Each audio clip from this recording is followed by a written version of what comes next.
Welcome and good morning. I'm Ron Yerxa, co-chair of the Foreign Language.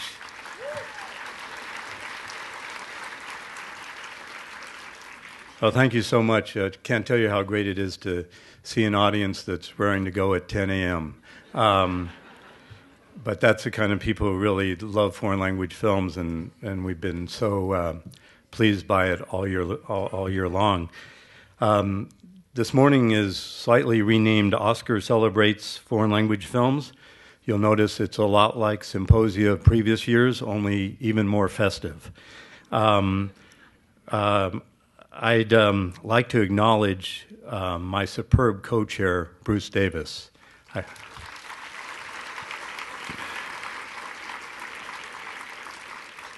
We really had a wonderful time going on this long, compressed journey of nominating the 5 films, and we couldn't have done it without the support from the Academy, and particularly Taurine and Meredith.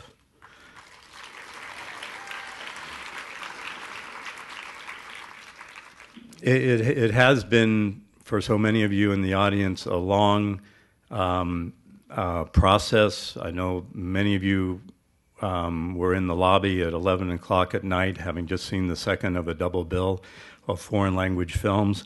We feel like we've all gone through that together, and I'd really like all the members of the General Committee and the Executive Committee to please stand up and be acknowledged.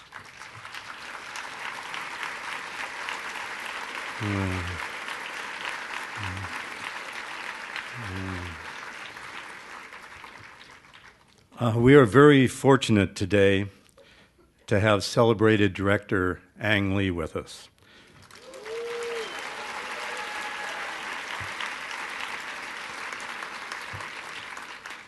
He's a true champion of the foreign language category. He's been nominated 3 times. He's won Oscar in that category. He jumped out of the category and won an Oscar again for Brokeback Mountain. And this year he's nominated once again for The Extraordinary Life of Pi.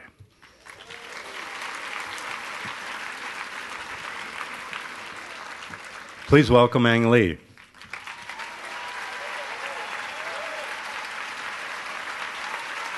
Thank you. Thank you. It's very kind of you. My job here is actually for the first time for this event to welcome you to this symposium. To me, this is a very sweet homecoming. My relation with the Oscar star here with the foreign language film. I was very foreign in 1993 with the wedding banquet. It was a lot of fun. I didn't win that year, but I had a blast with the Oscar. Growing up, watching the show, like every filmmaker can dream about thanking their beloved ones, their fellow filmmakers in front of the whole world on this show. So I was actually here, but foreign, like on the... I thought it was the sidebar. Lots of fun memories. I remember on the stage, I was still struggling with English, and when we were asked the first question, what does Oscar mean to you? And I struggle with broken English, saying that for the first time, my wife has to worry about what she's going to wear. I was very honest, very green. And sitting next to me was even a quieter Vietnamese director, Chan. He did a movie called Green Papaya, great film. And I felt very much like a green papaya sitting up there. But they're great events. The luncheon, they're very nice to invite our idol directors such as Billy Wilder, Robert Wise. They're all there, real person talking to us, eating with us. I still remember the spaghetti, the pasta we ate that lunch. It was like a dream come true. And then finally the event, I never saw so many stars alive. They're passing right in front of my eyes. It was something, you know. That's not why I make movies, but that was quite fulfilling. Many years passed. The third time I'm here, I was with Crouching Tiger, Hidden Dragon. Thank you. That was a strange experience. That was indeed a Chinese language film, but we're also up for 9 other categories in the Oscar. So it was a really mixture for me. Things started to blend for me. I spoke better English then, um, but coming here, I still felt most comfortable, most at home. And then things started to blend together. I see a movie globalized right in front of my eyes. I start to see myself doing my Chinese films with American film language. I was doing English language films such as Brokeback with Chinese heart. As things all blend together. I don't know what's foreign anymore. I'm just making movies. And this last movie I did, Life of Pi, in my heart. It's not foreign language, but it's really a foreign film. It's an Indian cast, Canadian writer. We shot in Taiwan, with the Indian cast, and 24 people from 24 countries make the movie together. It's really an international movie, especially how they work around the world in the box office. Just culturally, it's really a world movie. So as I see we're embracing the world blend together, I also notice something that doesn't change. The more we do that, the more we actually appreciate individual cultures and special filmmakings. That's happened at the same time. What I really want to say is that I noticed something that is unchanged in foreign films. By foreign film, that you're not English speaking, and it has to be released other than your native territory. It has to be in our house. In some ways, they're more interesting. In some ways, they're better movies. What I really want to say that very often the best movie of the year come from this category.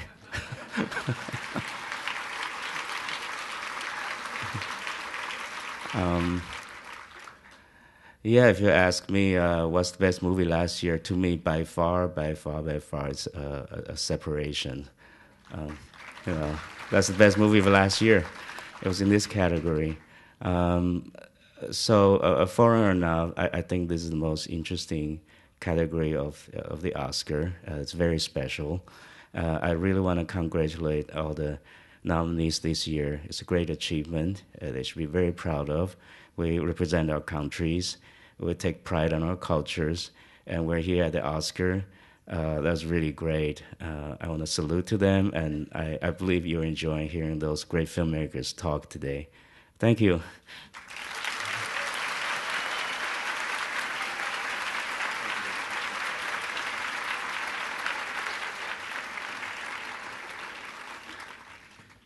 Now it's my honor to introduce our moderator for today and the previous chair of the Foreign Language Committee.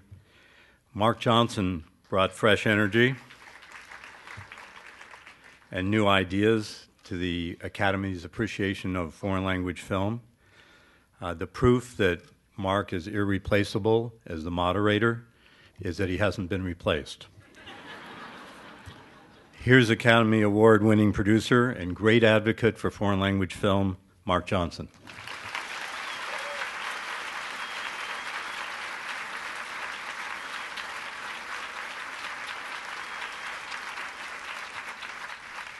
Good morning. I would like to say, I don't know how long I had been the chair of this category, and I got so used to myself doing it, it was very hard to see Ron and Bruce take over. They did a spectacular job. I really want to thank them.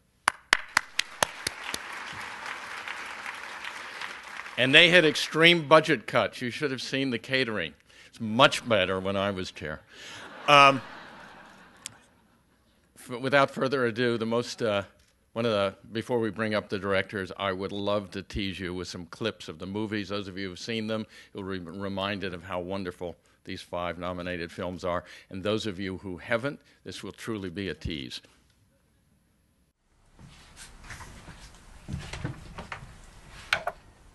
Je ne sais pas s'il va amener le CD aujourd'hui. Peut-être qu'il ne va pas venir du tout. faut aller chez Virgin cet après-midi. Il a acheté? Qu'en dis-tu?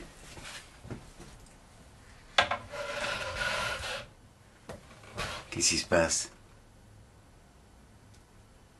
Qu'est-ce qu'il y a? Anne? Coucou? C'est moi? Anne? Qu'est-ce qui se passe? Anne? Qu'est-ce qui se passe?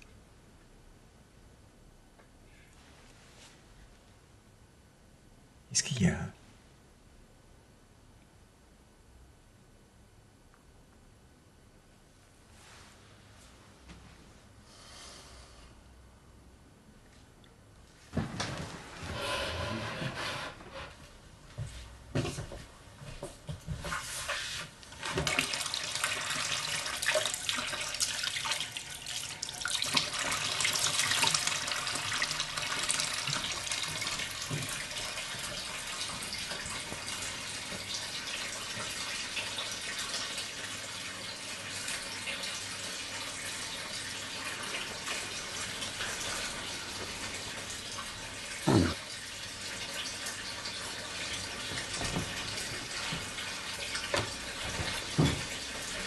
Anne, chérie, je t'en prie.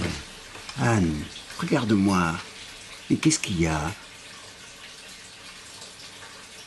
Qu'est-ce qu'il y a?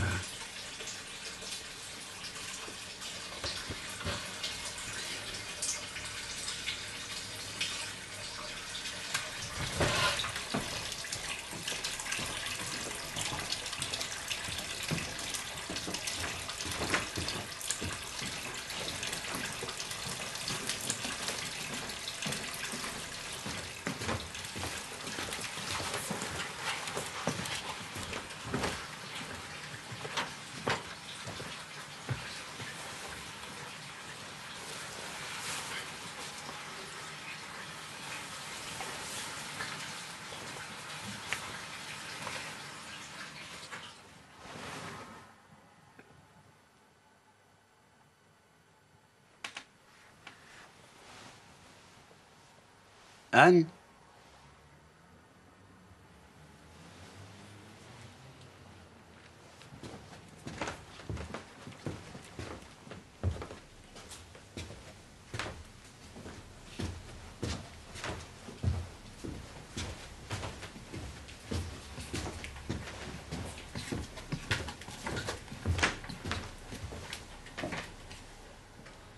Mais tu fais quoi? Tu avais laissé l'eau couler. Dis donc, qu'est-ce qui t'arrive? Tu es complètement folle? C'est une blague? Pardon? C'est une plaisanterie ou... Ça se veut une plaisanterie ou quoi? Quelle plaisanterie? Je ne comprends rien. Sur quel ton tu me parles? Qu'est-ce qui te prend? Écoute, Anne, arrête ce jeu. C'est pas drôle. Mais quel jeu, bon Dieu? Qu'est-ce qui se passe?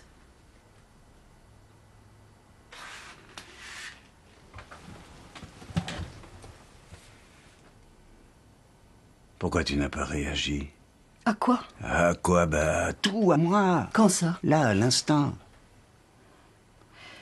S'il te plaît, dis-moi ce qu'il y a. Je ne sais pas quoi répondre. Tu es certaine que tu ne te souviens pas de ce qui vient de se passer? Mais qu'est-ce qui s'est donc passé? Tu étais là, assise, tu regardais dans le vague et tu n'as pas répondu quand je t'ai demandé ce qui se passait. J'ai pris ce torchon, je te l'ai posé sur le visage, tu n'as pas réagi. Tiens, regarde, il y a encore des traces sur ton col.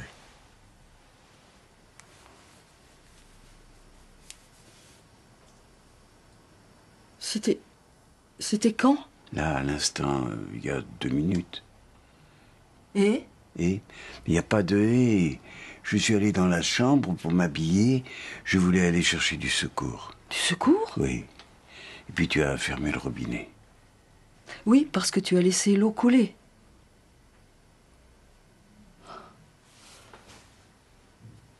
Je ne comprends pas.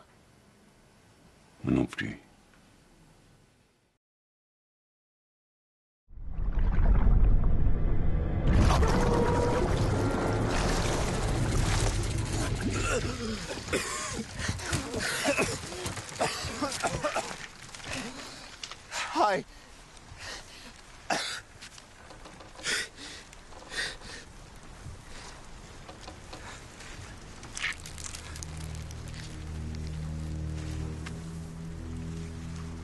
Den helt vasstrukken. Akkurat som du viste meg. Viste? Jeg brakka en bit av kassen av bord også. Sank som en stein. Flåten absorberer vann, Tor. Det ser verre ut enn det er. Vi er ikke engang på rett kurs.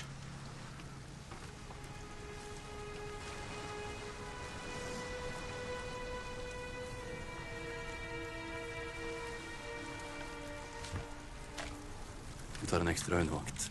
Og så vidt jeg vet, så har alle en jobb å gjøre her. Vi er ikke på ferie.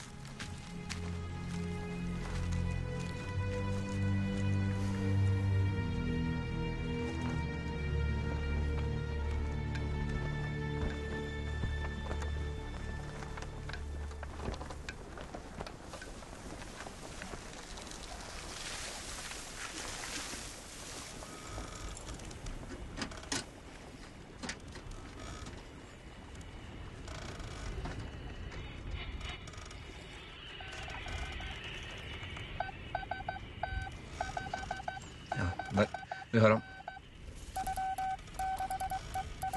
Klar? Ja.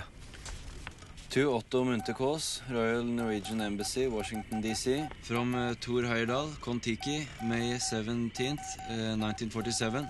58 seconds south, 09 seconds west. The raft is keeping up well. We are on our way and morale is high. Having had problems with the radio, we have been unable to establish contact. Wind conditions are stable and we are traveling at... Går det bra? Ja. Sikker på dette? Ja, folk vil se flåten. In med handen. Det är ungefär 5000 meter djupt här, så tappar den inte.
Hei, kom igjen!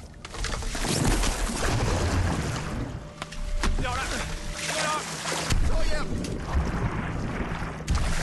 Hånd, kom igjen! Jeg har det. Det går bra. Bengt! Hvorfor gir du haiene suppepulver? Nei, det er haimjelet som vi fikk av amerikanerne. Nei, tomatsuppe. Hvor er haimjelet? Ja, det har jo vi spist det, da.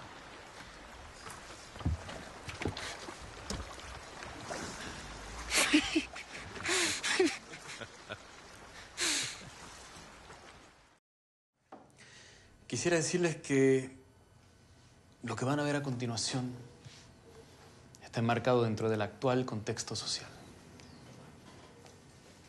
Después de todo, hoy, Chile piensa en su futuro. Vamos ahí.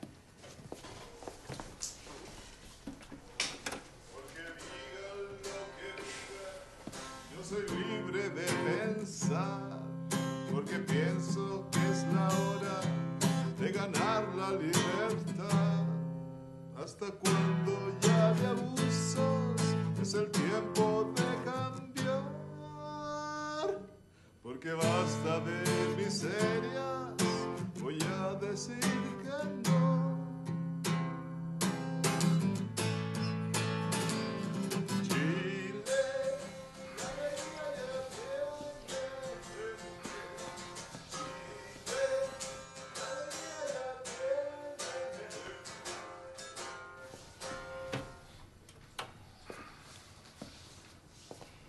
Oye, ¿eso es todo lo que tiene? Porque Todo lo que tenemos de, digamos, como maqueta. Vamos, esta es la campaña. Oye, pero a mí esto me parece un comercial de Coca-Cola. Pues esto es más que eso. Pues.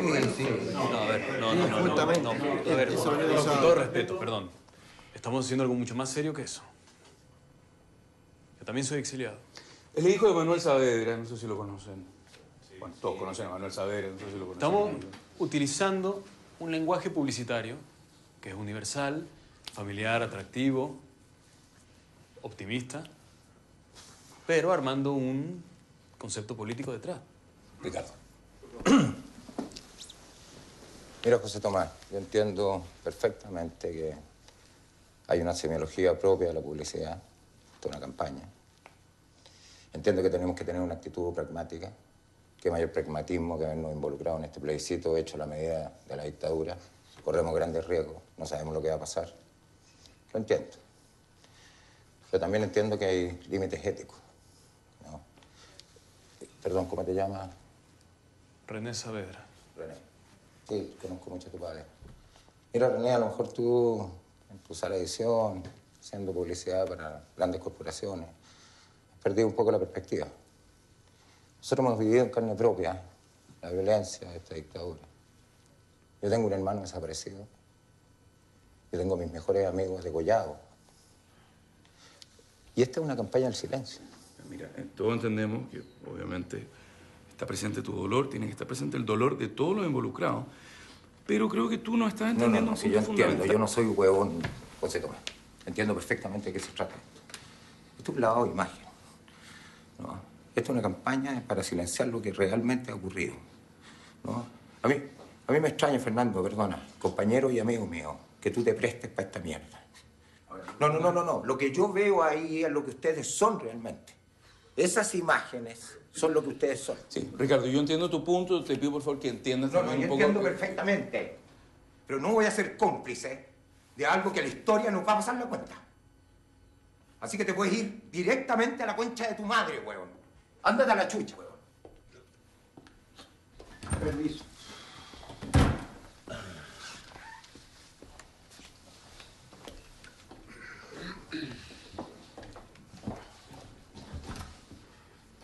Oye... Sí, perdón. ¿Dónde están los partidos acá? Bueno, los partidos están acá, están en esta idea. Yo veo que aquí están todos los partidos, digamos. Ustedes lo pueden explicar mejor que yo. La idea del arcoíris es porque ahí están representados todos los partidos políticos. ¿Esa es la idea? Sí, ¿O no? claro. Sí, están ahí. Sí. Es el concepto detrás del arcoíris es que están todos los colores de los partidos políticos y de las tendencias políticas representados. Está, por ejemplo, el rojo, que es muy potente, que es muy fuerte, que es de los radicales, del comunismo. Del socialismo. Perdón, del socialismo. Está el azul, que es muy... El más esperanzador que el color de la democracia cristiana. Exacto. Está el verde, que es totalmente socialdemócrata. Está el naranja, que... Humanista, todos sí, los que se pueden sentir incluidos con esa tendencia, digamos. O sea, el PPD por lo menos se puede sentir incluido. Bueno, están todos los colores acá, y todos los partidos también. Todos de una manera democrática aportan con sus diferencias para estar ahí en el no.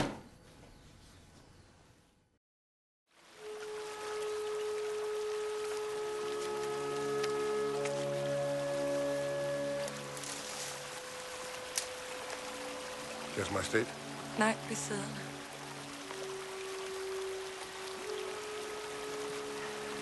Det lykkedes mig at slippe væk fra havdamerne. Mange års træning.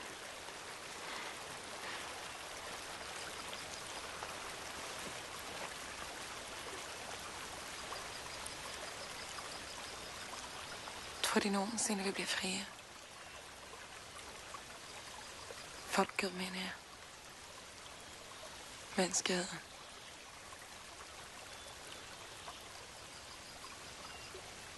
Ved deres elskede oplysning. Sæt os fri fra dumhed og frygt for guddommelig straf. Det tror jeg. Ja.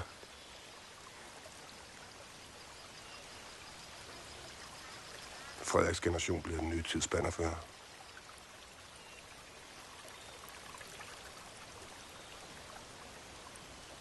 Skal vi så bare lægge vores dødslejre og glæde os over, at den nye tid suser forbi udenfor?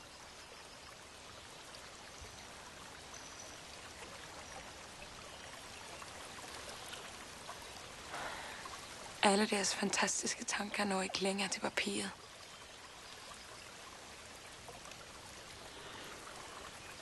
Jeg har lige så mange beføjelser ved hoffet som en stuepige.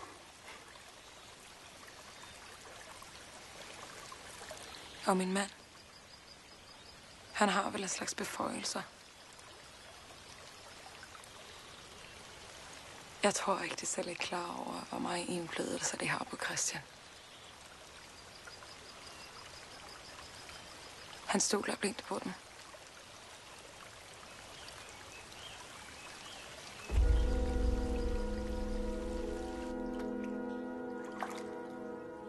Hvad skal du være til maskeballet? Jeg kommer som fransk hofnar. Jeg vil sælge sådan her. Som en fransk mand hele aftenen.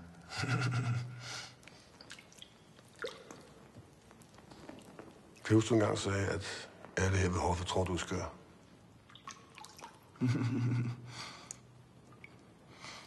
Det er sjovt.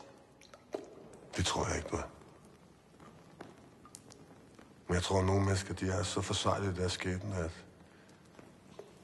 de må skjule sig langt ind i deres eget sind.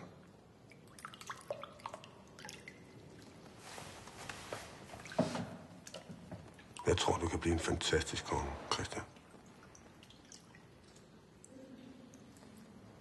Jeg tror virkelig, du kan gøre en forskel, hvis du tør at bruge din magt inde i koncertet. Jeg ved ikke noget om alle de ting der, det kan jeg ikke. Jeg er sikker på, du kan. Hvordan? Jeg gør det, du elsker allermest. Spil skuespil.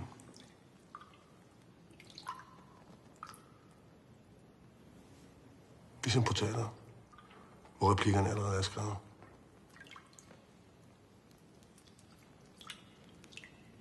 Spil skuespil?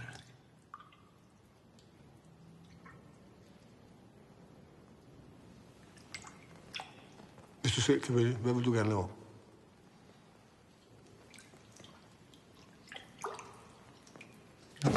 Mine ærede medlemmer af koncertet.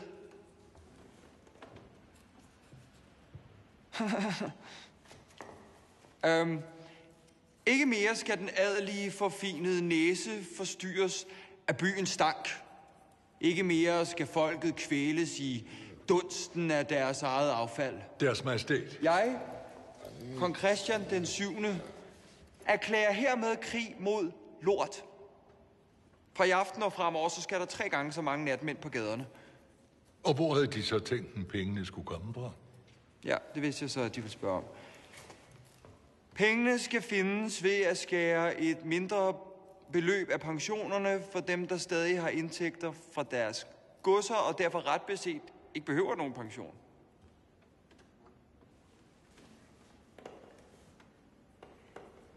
Udmærket, Deres Majestæt. Flere natmænd.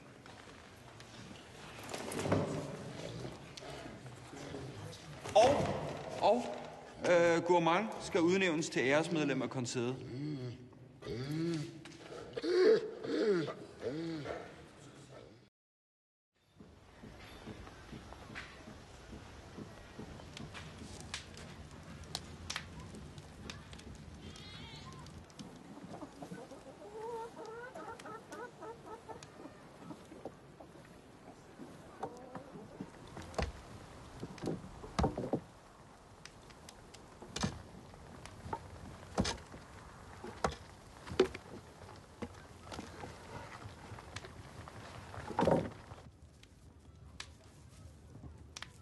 Un jour, tu vas sortir de mon ventre, c'est sûr.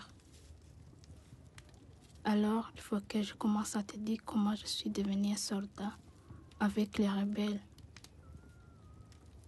Écoute bien quand je te raconte mon histoire. Parce que c'est important que tu comprennes c'est quoi la vie de ta maman avant que tu sortes de mon ventre. Parce que quand tu vas sortir, je ne sais pas si le bon Dieu va me donner assez la force pour t'aimer.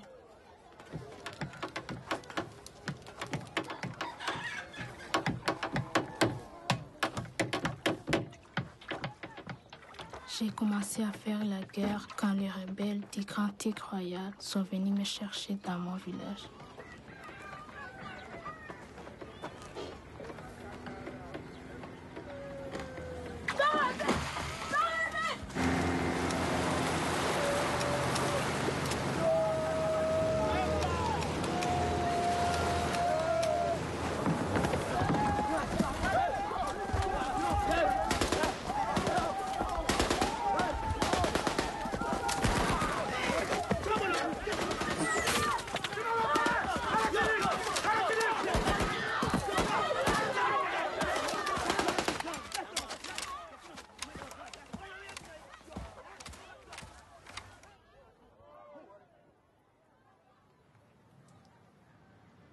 Beta bango masasi.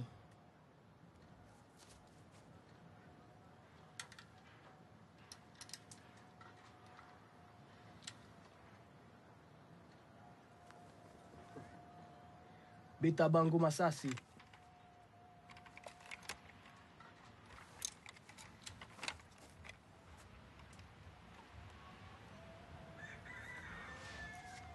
Tala.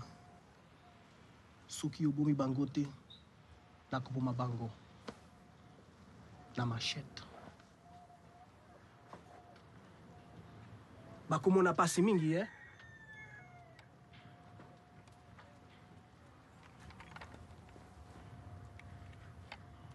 Kumona, saro alobi. Buma biso.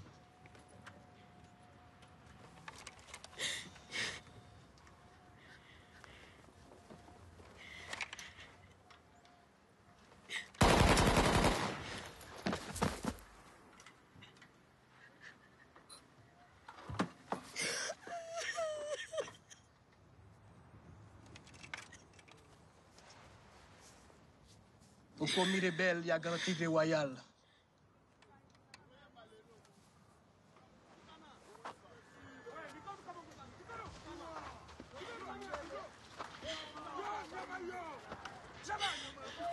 Agissez! Gaïa!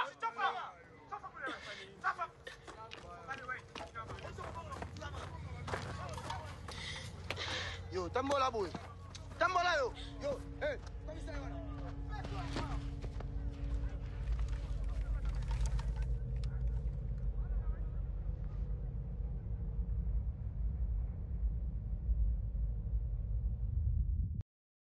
Apples and oranges. That's an expression that suggests things that are impossible to compare. And what we have this morning, and indeed tomorrow night at the Oscars themselves, are 5 movies that are virtually impossible to compare and to contrast, and virtually impossible to decide which one film is the best of the 5. A sublime meditation on true love, an exhilarating recounting of an impossible ocean voyage, a political upheaval orchestrated by a Chilean Madison Avenue, a grand historical account of doomed love affair that was the key to a political and social undermining of a nation, and a violent and magical tale of constricted girl in modern-day Africa. All of these films are the 5 films that the Motion Picture Academy has recognized as the nominees this year's Foreign Language Oscar. And each one of these films succeeds gloriously on its own, and by its own terms, certainly not by a yardstick measured one against the other.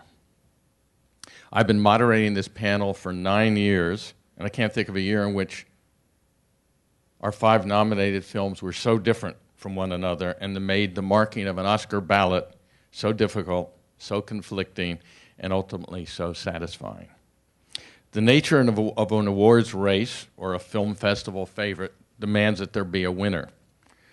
Those are the rules of the game, and while Sunday a winner will be revealed, I can't help but feel that the real winner is the committee member who had the sheer luck of seeing each one of these 5 exceptional films.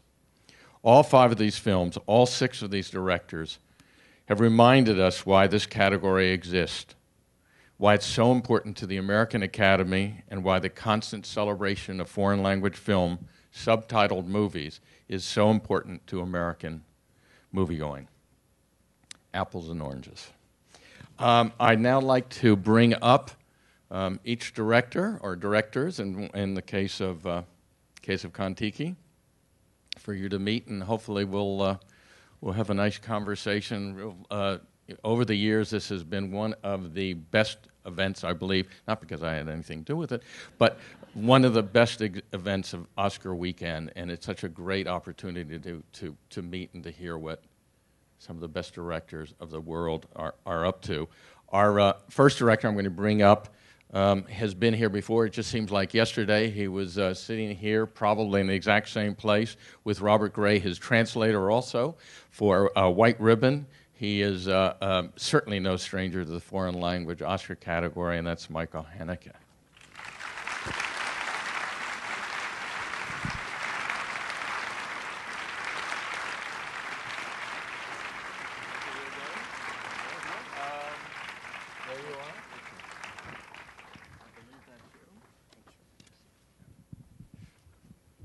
Before I bring up the next directors, is there anybody from your cast or crew who's here today you'd like to recognize?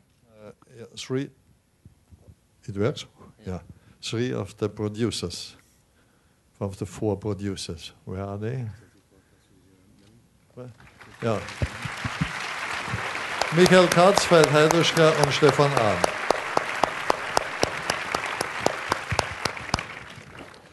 Where's the 4th producer? Margaret Menegos, she will come this evening. Oh, okay, good. I always want to make sure that producers recognize. Because she was picking up the Césars. That.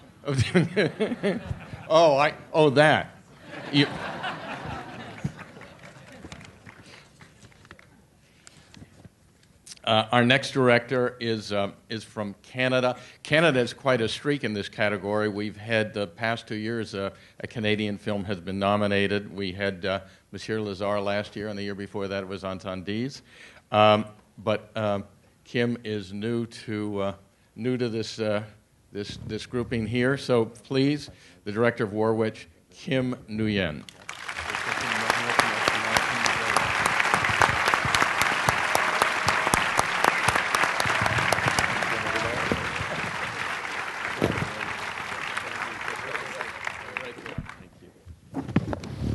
Hi. Kim, what about you? Do you have cast and or crew here? Yeah, everybody decided to fly in. We have a lot of people. We have my producers, Pierre and Marie-Claude, and we have our whole logistics team and a lot of actors, our DOP, Nicolas Bolduc, art director, Emmanuel Fréchette, and he flew in from Kinshasa yesterday night and is ready to walk the red carpet tomorrow, Rachel Mwanza, who's made it here. I'm really happy.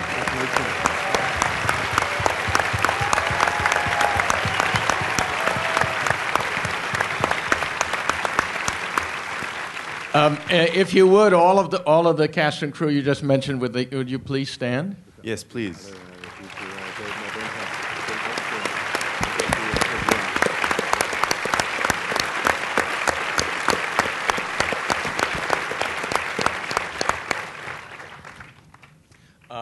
Our next director is from Chile, and we saw a spectacular film of his a couple of years ago that was submitted, Tony Manero, and it's so good to have him represented in what I want to talk to him about it because it's a part of this is the last film of a trilogy that he's done. I want to find out exactly what the nature of that trilogy is and why it is a trilogy and doesn't just keep going. The director of No, Pablo Larraín.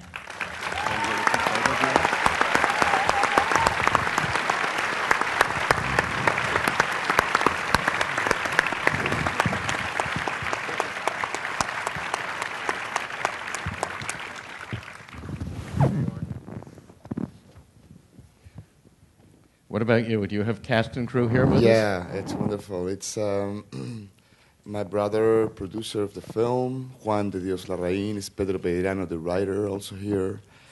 Is Antonia Segers, also my wife and the star of the film, and also is Gael Garcia Bernal here also.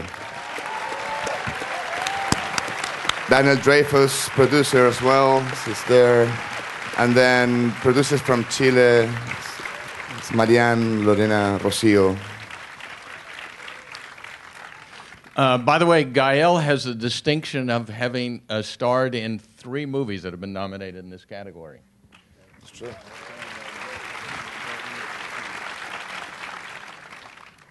Our next director is the director of A Royal Affair from Denmark. This is a category that seems from Denmark that Susanna Bier seems to have dominated over the past couple of years. Very happy to have here with us Nikolai Arcel.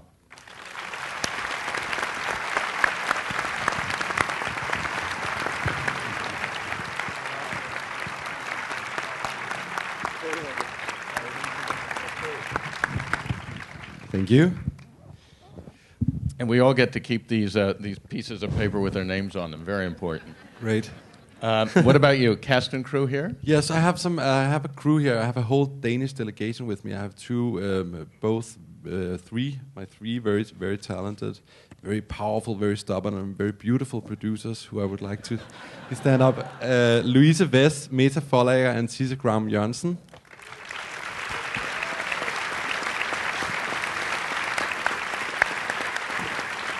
And I have my Uber boss, the boss of Centropa, is here, Peter Olbæk, and the rest of the Danish delegation. Please stand up so we can see you, everybody.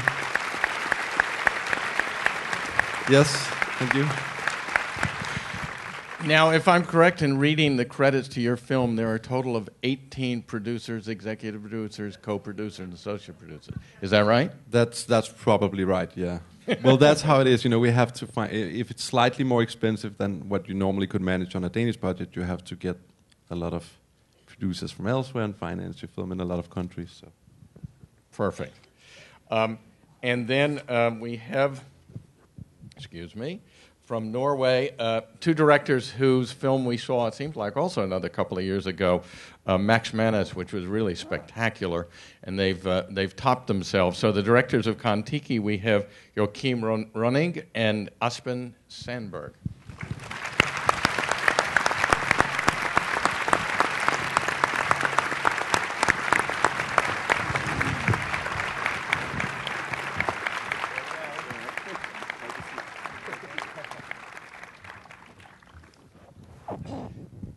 I feel like we're a basketball team starting something, high-fiving one another. These guys we were all together last night and then again this morning. They seem to get along so well, and most of you have just met for the first time, I'm assuming, but it's a phenomenal camaraderie.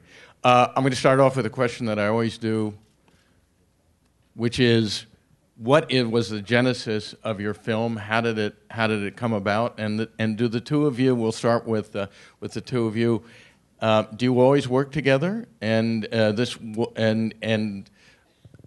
we have seen, many of us have seen the documentary that was, I believe, in 1950. Is that right? The original tour. 1952. 52. Can right. we present our cast and crew as well? Oh please? my gosh, I totally forgot.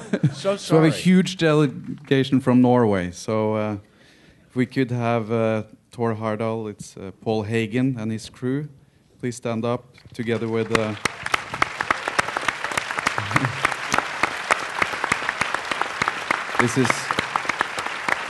This is what they look like with clothes on. And then we also have. Yeah, I think, producers, Åge and Jeremy Thomas and Åge Åberge, screenwriter Petter Skavlan, the editors and the sound designers are also here. So please stand up. Thank you. Yes.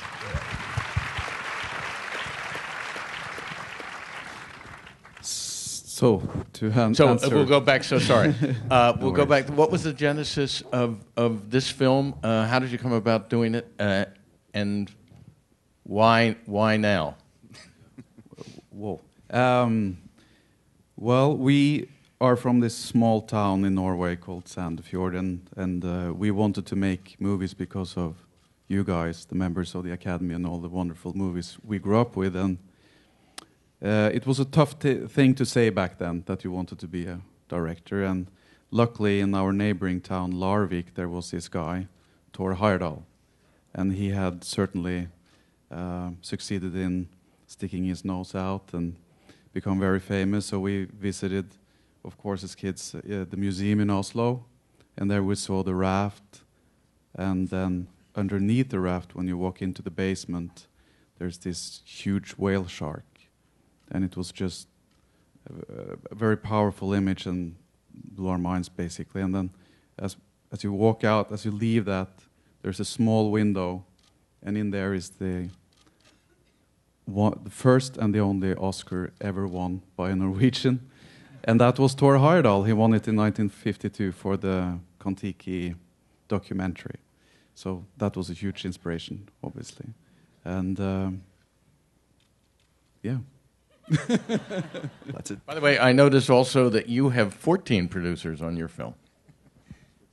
Yeah, I think it is like that. When the moment you start, going outside the comfort zone of a normal Scandinavian budget, you have to bring on a lot of people. And on Kon-Tiki, there's 24 different financing sources from 7 different countries. Oh my! That explains it. Nikolai, what about you? How did your film come about? I had read that this is a piece of history that is obviously so well known by every school child, and yet no one has done a film version. No, that's right, and I was really wondering about that, and it turns out there's a reason why this film hasn't get made until now, because I found that out after I wrote the script, and then it took 5 years to finance the film and get it made. So it was that's why it didn't happen before, because it's sort of slightly expensive in terms of a Danish film, and it's a risk in Denmark, where we are more known for what I call kitchen dramas, which is more about modernized stories about divorce and death, and sort of the period drama had sort of had its day in the 80s, and nobody really wanted to do anything like that. But so it was quite hard to convince actually the financiers to spend money on a Danish period drama. And did you two have multiple financiers? I did. We had a lot of financiers, and Centropa had to really stretch the wallet in various. So it was it did take some time, but ultimately, we got there. Pablo, what about you? And I'm really curious about why this is a series of 3 films. And was it when you started, for instance, with Tony Manero, was it constructed as 3 films? No works so perfectly, on its own. And I understand that it probably has to do with your sort of what you have to say about a regime that you were a child during the heyday. Yeah, well, it was absolutely unexpected. I never planned making 3 movies on the same subject. In fact, we started working with my brother and Pedro Beirano, the writer, while we were finishing Tony Manero. So it was like really not expected at all. And I would say, I understand, but I would say that it's the press mostly who has created this idea of the trilogy. It makes a lot of sense, but I'd never planned, so I'm going to make 3 movies about this. It would be too much, maybe. This clearly, film, Pinochet has real impact in all 3 of them. We are aware of Oh, it. yes, of course. No, it makes a lot of sense. I'm not against the idea of the trilogy. It's just I never planned it, so it's not something that really comes from me. And this specific movie, it's we work over it because Pedro and I were interested on how they did this campaign, and the curiosity, I think, was the first sort of word that I would use to describe it, because we grew up in this country that had defeated Pinochet throughout a democratic process. Dictators usually don't leave power throughout democratic process. That's quite strange. And And then we realized that the way that he was pulled out, it was with the same tools that he imposed in my country.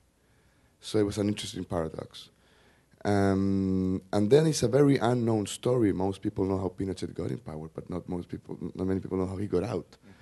So it was fascinating in many levels, and it also was the combination and the crossover in between advertising and political communication, which is usually very dangerous, but I think this time it really helped.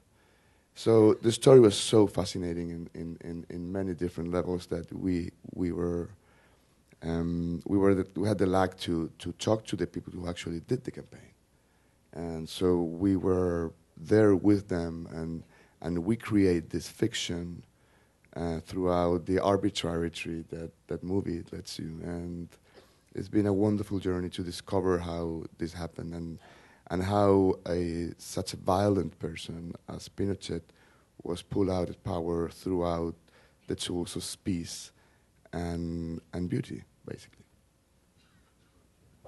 And were the TV commercials really as benign as you show in your film? They really are. You saw the scene there, but they really are. It's like selling, as one of the characters says, it's like selling Coca-Cola, but it was incredibly effective. Yeah, well, everything is original, and I like when I get that question because it means that it works. Because we shot in the same format that all the archival footage was made. So the audience actually don't really realize what is what. And I think it's interesting. It's an illusion. We were going to use, and we did use, nearly 1/3 of the film come from archival footage. And if we would shot it on like HD or film or regular state-of-the-art technology, it would be too different from the archival footage. So we really wanted to achieve an illusion. That's what movie makes, you know.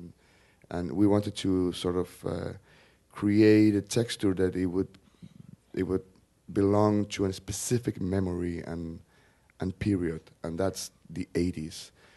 And at the beginning it was shocking because you're working with it's a camera system that has less resolution than an iPhone, you know. And it does, really. So it was quite dangerous. It's square, and it's the aesthetic logic of today would say that it's ugly, you know. And when you approach to that, you start working with a defect, with a technological problem that is also considered ugly. And we think that we deliver as the same as the dictatorship, that it was very ugly. They pull him out with the tools of beauty. I think we did that the same, but in cinematic ways, I believe.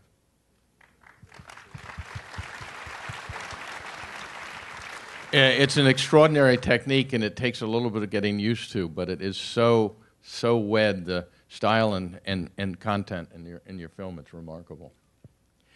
Kim, what about you? Certainly, Warwick doesn't seem like a Canadian film. How did you come to this? Well, I read up quite a while ago this story about the two brothers. This guy, 9-year-old kids in Burma.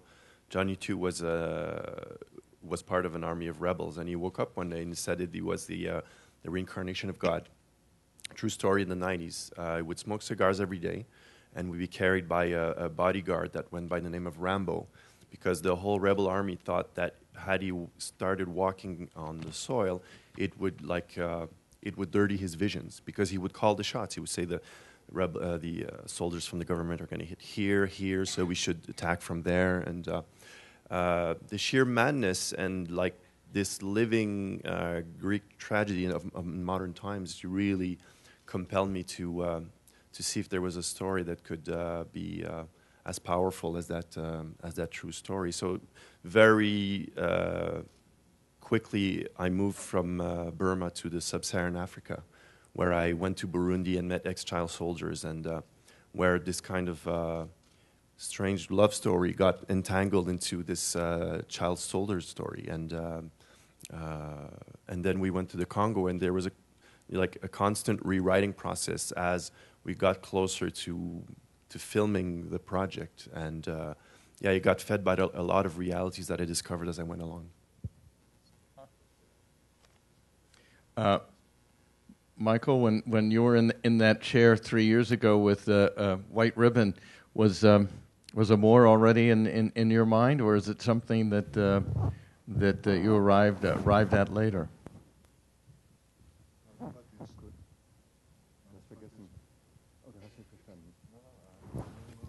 I can't remember. So then when the gen...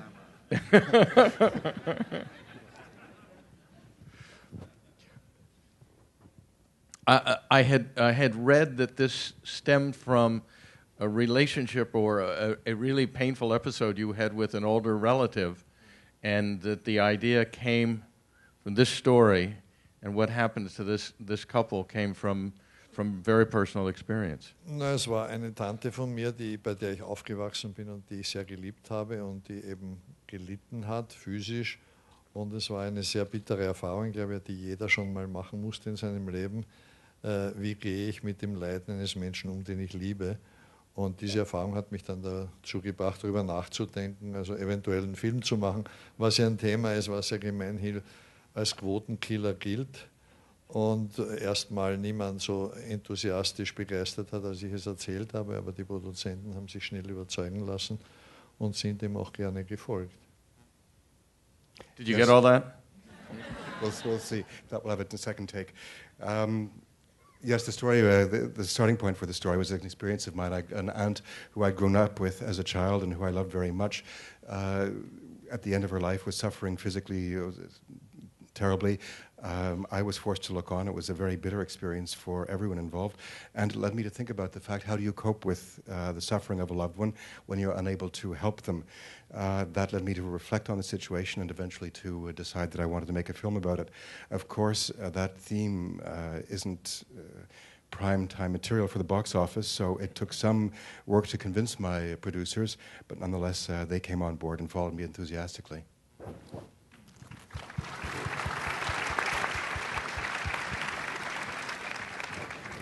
It's interesting. I don't know if the experience in Europe is the same in the U.S. I find a number of moviegoers, knowing how good the film is, but knowing what the movie's about, almost resisting going because they anticipate too much pain, either in terms of relatives of their own, parents, grandparents, or impending age, and yet. Obviously, the film is at its base. It's a love story, but it's interesting that I find so many moviegoers really afraid to see it. Almost. Is that true outside the U.S.? Ja, das hat ein bisschen natürlich mit der Presse zu tun, die also natürlich schreibt, das ist ein gut gemachter Film, aber er ist halt so schrecklich. Und man hat den Eindruck, dass es ein Film über Krankheit und Tod ist. Es ist aber kein Film über Krankheit und Tod, sondern über die Liebe. Und das muss sich halt herumsprechen und dann gehen die Leute auch rein.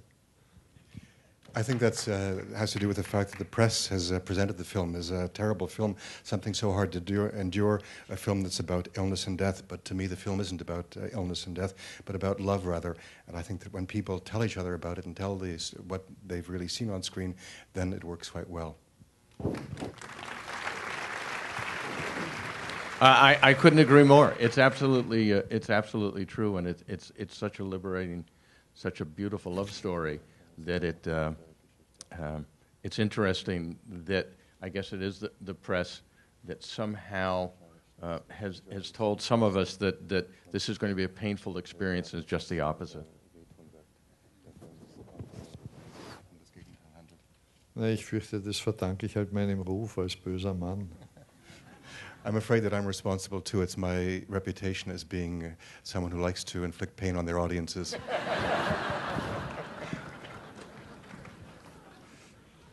I'd like to talk about casting a little bit. You have a fairly contained cast in your film. Obviously, we start in South America and meet a number of different people, but the core of your film is what, a crew of six? I was going to say 6 or 7.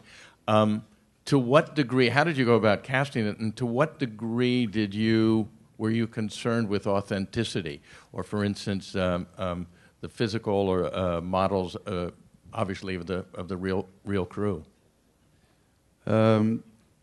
Thor Heyerdahl is very famous in Norway and has led one of the most well-documented lives ever. He's also one of the more.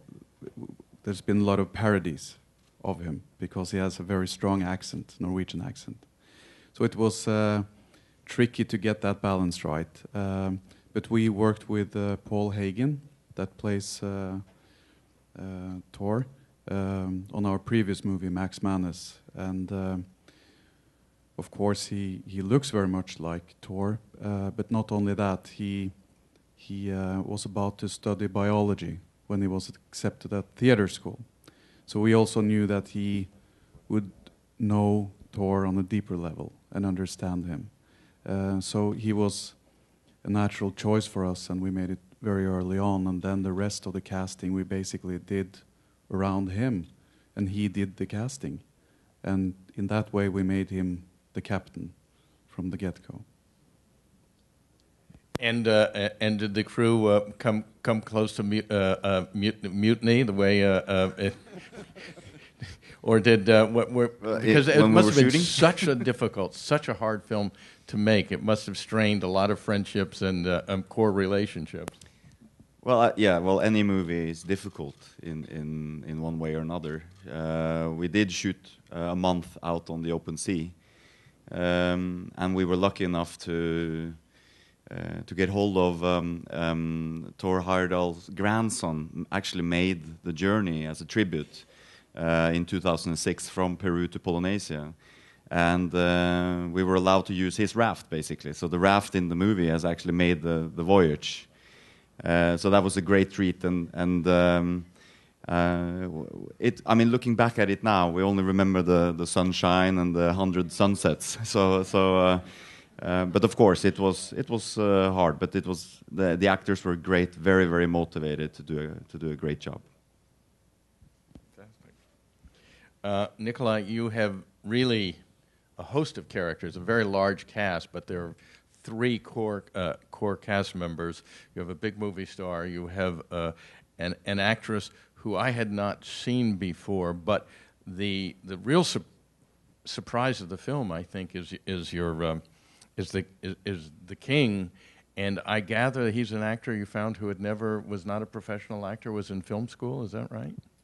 He was in drama school, actually, when we found him. He was on his second year of, or maybe middle of the third year of drama school. And you're right, he'd never done anything before this part. So it was quite daunting, I think, for him and for me, actually. It's for those of you who haven't seen it, it's an extraordinary performance because at first blush he feels like almost a fool, a simpleton, and yet he has a conscience and a real sensitivity. And by the end of the film, you so feel for him, and you think from the beginning that he's not going to go anywhere where the emotional depths take him. And it's one of those performances, one of those watershed performances where you say, "Oh my God, who is that guy?" Yeah, you're right. I mean, it was a little bit. It was quite fun because as soon as we'd finished shooting this film, which was obviously a very vast, huge, sometimes harrowing, often very beautiful experience for us, he then had to go home and take film acting lessons in his drama school, which I thought was hysterically funny. But he did. He's a very nice, down-to-earth guy. He went in there. He didn't have any errors. He just went ahead and did these film acting schools after the film. Just went to acting school, and when they asked what you've done, he said, "Oh, I just starred in a movie. I just did something, a little thing, little film." Pablo, and know how there are some actors I certainly recognize from your other films, and then you also had a big international movie star. Did you have Gael in mind from the very, very beginning? Were the two of you friends, and had you talked about it before it was written, or is it something just happened in the casting process? We thought about him before we started even writing the script. Yes, we always wanted to have Gael. It's just a lot of people ask me. It's a constant question because he's Mexican and he's playing a Chilean role. and that But you do point out that he just come back from Mexico. Is that something you accommodated for the actor? We think it was very interesting that the guy who actually decided not to use violence is a guy who actually experienced the exile. So it was even more interesting. And we thought about him because he's a wonderful actor, because we keep having these questions that did you invite him because he's a very well-known actor, and so it would be anything more easy in terms of money, distribution, whatever. And the reason why he's a well-known actor is because he's a great actor, so it's like, what's first, And his being able to skateboard had nothing to do with it? He used to, one day I thought about the skateboarding, and I called him and said, would you do it? And he used to be a very good skateboarding when he was younger, sorry. So, sorry. That's your last movie with him. So, yeah, he actually did all the skateboarding shot himself, yeah. Oh, no, you can tell that he did. And then the rest of the cast is it's my wife who plays Gael's wife. Is here too, yeah.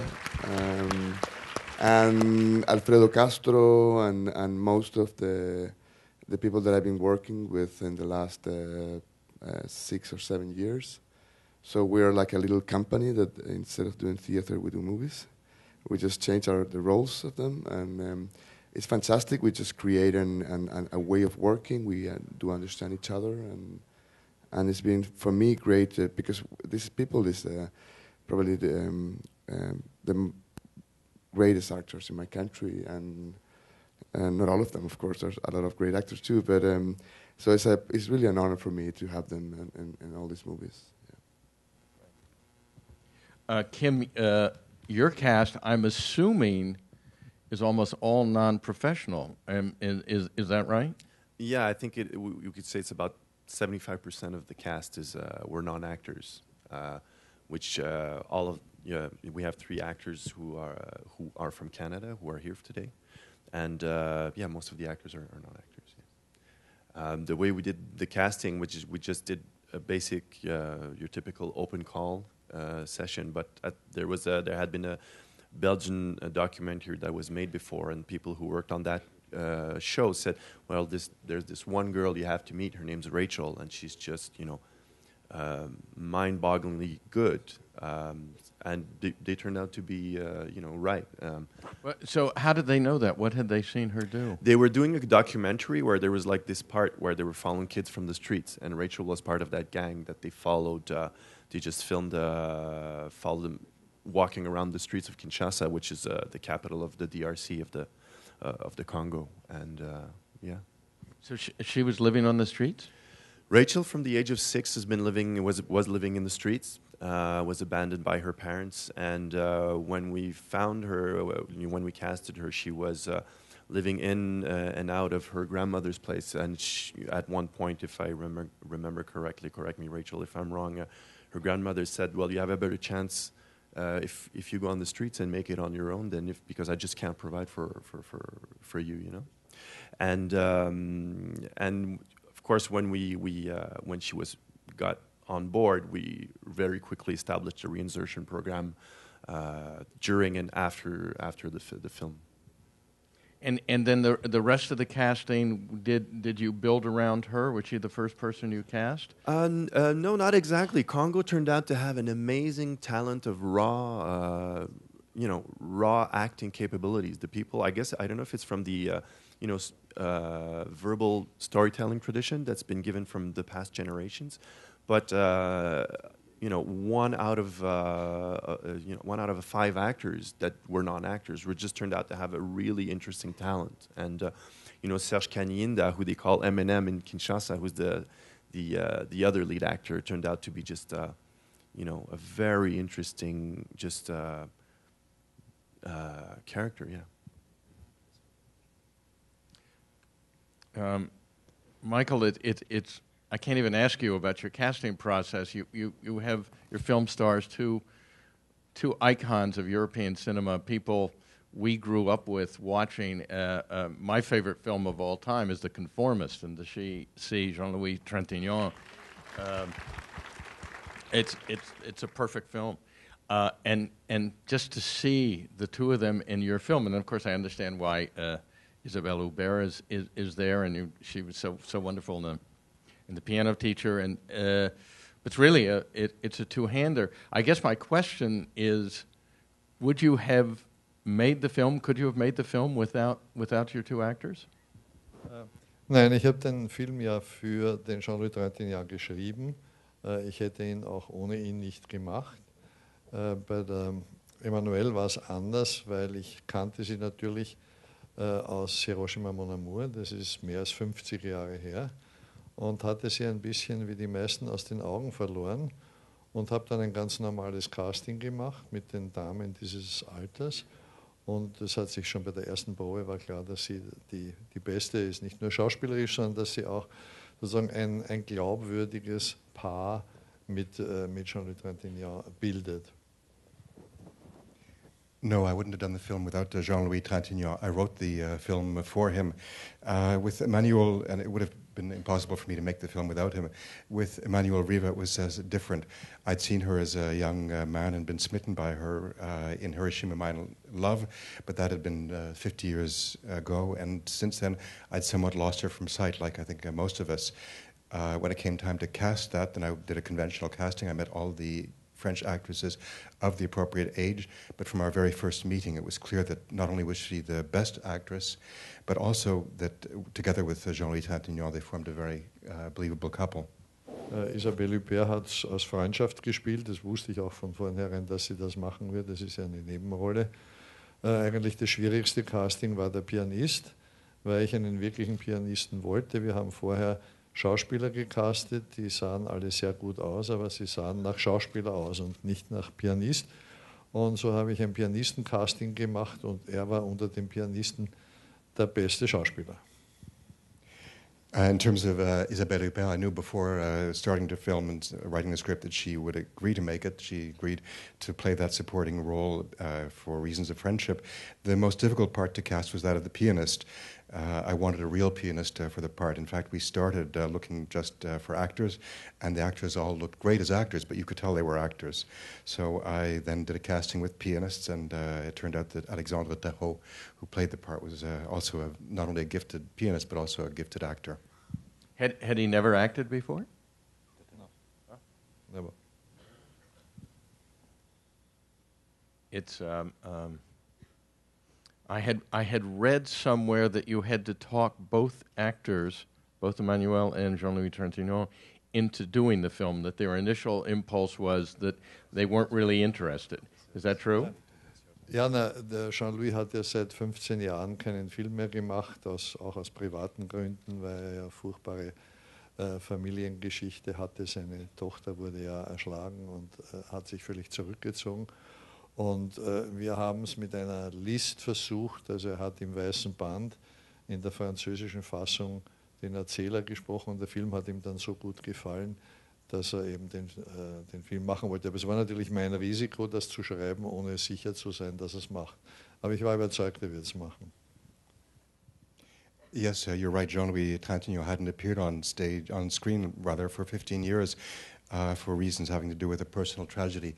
As some of you may know, his daughter was murdered, and after that he withdrew from his professional career.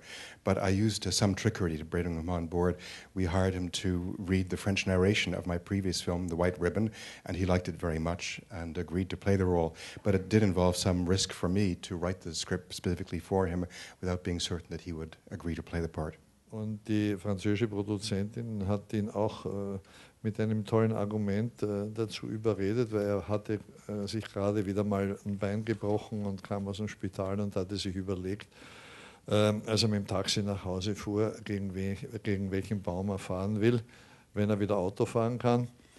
Und wollte sich also umbringen und die Margret hat zu ihm gesagt, er kann sich ja nachher umbringen, er soll zuerst den Film machen. Das hat ihn dann überzeugt. The French, my French producer, Marguerite Menegaz, also managed to convince them. She knew Jean-Louis quite well. Jean-Louis had broken his leg, and on the way back from hospital, going home in the taxi, his thoughts were he was looking out for trees, thinking, which tree could I crash into and end my life? And he told Marguerite this, and Marguerite came up with a great argument saying, make the film, you can kill yourself afterwards. It's the remarkable thing about movie stars, because we know them so well, and they bring, as we say, baggage to everything. But these are movie stars we haven't seen in such a long time, so it's very much like seeing new people, but we have emotional connections to them, and it's you use the two of them so beautifully, and you have to believe that they've done so many films together, and of course they haven't. And they make up one of the most giving and convincing couples I've seen in many years on film.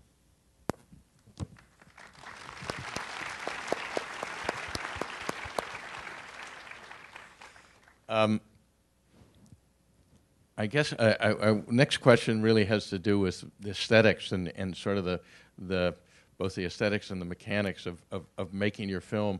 Did you obviously knew it was going to, your film Kon-Tiki was going to be large, and that you needed to tell it on sort of an epic scale, so it was always going to be widescreen, and I think it really is filmmaking of the highest caliber.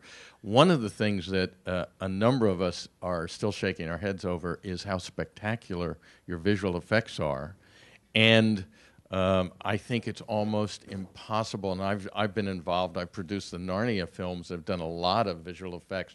I could not believe the visual effects budget that were you able to pull off some of the, as I say, some of the most convincing, beautiful visual effects I can think in recent history, and completely natural. Did you do it?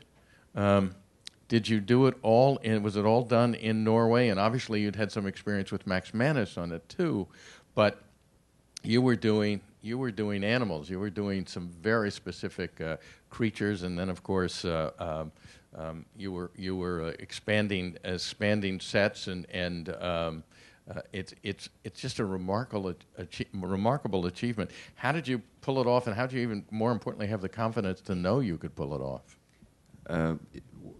Well, we didn't really have the confidence, but yeah, I mean, the film has over 500 effect shots, so, and it just kept on growing basically as we started shooting. Yeah, it was very daunting going into having to create all of the animals in CG as a computer generated effects, and I very much remember the first time that we saw a scene with the CG sharks in it. It was the scene where one of the crew members pull the shark up on deck on the raft and kills it, and that's a completely, for those of you who've seen the film, that's a completely that's a Scandinavian shark, as you say. And I remember crying because we were so relieved that it worked, and that was the first time we really got the feeling that this was going to be okay, and that was after 3 years of working on the film. So of course it is, you work without a safety net when we create our shots like that, and it was always a huge goal for us to create an experience of nature, because that was such a huge part of the raft voyage for Thor and his crew. And these days, seeing the BBC documentaries and even the Disney animal documentaries, they are so amazing, and they're getting more and more amazing every year with the new digital technologies. But of course, we didn't have time to wait, 4 years for this whale shark to mate under our raft or whatever. But that was goal to compete with that and put our action and our characters into that.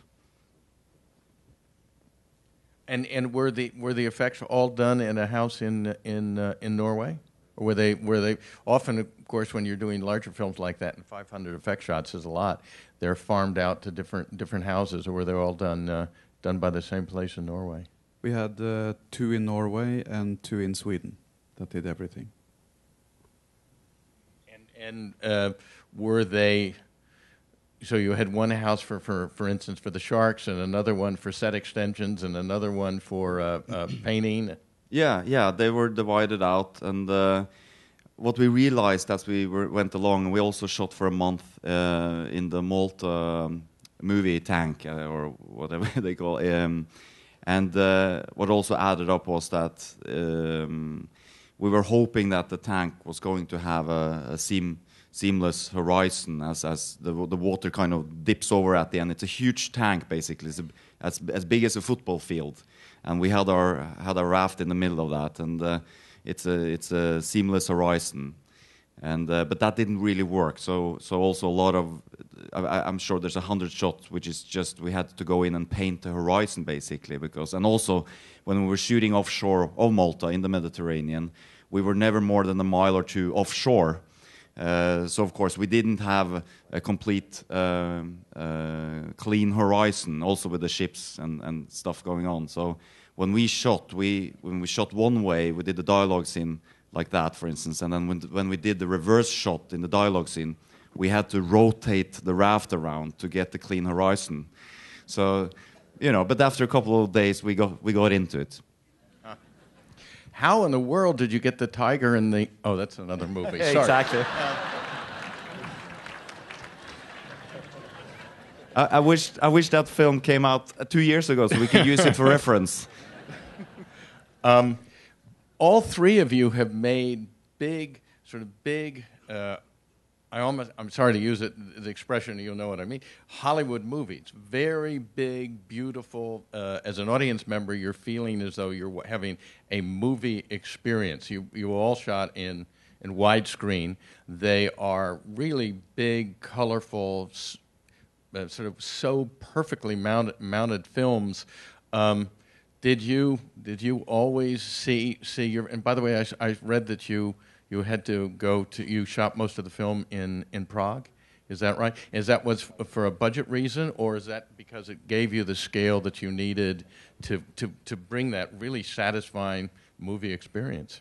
No, it was definitely about the scale and also about just finding locations that were true and that look real, and streets. No street in Copenhagen looks remotely like it used to look in the 1760s, but you can actually go to Prague and they've quite beautifully kept some of these old streets and restored them, and they look very sort of authentic, and so we could shoot some of these street scenes there. We also we love going to the theater, and we feel that there is so much great drama on TV these days, so we love these epic movies. We want to make them grand. We want to give the audience a reason for going to the movie theaters. Are A Royal Affair and Kon-Tiki Royal Affair and Kon-Tiki, were they all shot digitally or on film? We shot ours digitally. We shot on film. Yeah. Did you really? You may not be doing that much longer, I'm afraid. I know. It's horrible. I will miss it. Why did you decide to shoot on film? Because I'm just a little bit old-fashioned. And no, actually, there's a good reason for that, and it actually also answers your last question about the whole Hollywood type of filmmaking. That I think we are very much the same generation, and when we talk about who our idols are, they are always exactly the same, which is a little bit annoying, actually. Can we have different idols? No, when people ask me back home and say, what films do you really love and what do you watch again and again, I will often say films like Gone with the Wind or, Lawrence of Arabia, and they will always look at me like, what? No Godard? No, where's the French New Wave? Where's the... And I grew up on these big, big scope type of films, and I really like that. But I really wanted to try and get that. I think it's hard with the digital.